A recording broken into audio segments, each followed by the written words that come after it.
20 அடி ரோடு, இதுவும் 20 அடி ரோடு, இதுவும் 20 அடி ரோடு. அங்கே போய் அந்த போஸ்ட் அந்த ரைட்ல திரும்புது பார்த்தியா? ஆமாம், அதுவும் 20 அடி ரோடு.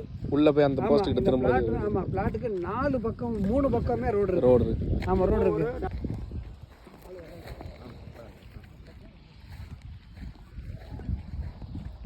யூஸ் பண்ணிக்கலாம். ஒரு 3 சென்ட். ஆமாம், இடத்த ஒட்டி ஒரு 3 சென்ட் ஃப்ரீயாக இருக்குது. 3 சென்ட்.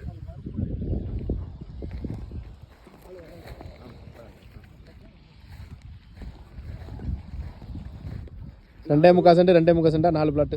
ஆமாம், மொத்தம் 10 சென்ட். அது ரோடு மாப்பிள்ள. மொத்தம் அதுக்கு வந்து 3 வகை ரோடு இருக்கு மாப்பிள்ள. 3மே 20 அடி ரோடு. அது ரோடு 3 சைடு ரோடு 20 அடி ரோடு. இந்த பக்கம் ரோடு. இது ரோடு. ஆமாம். அப்போ இது இந்த கல்லு கல் ஒன்றைக்கு தான் ஓட்ட ஓட்டுறீங்களா? ஆமாம்.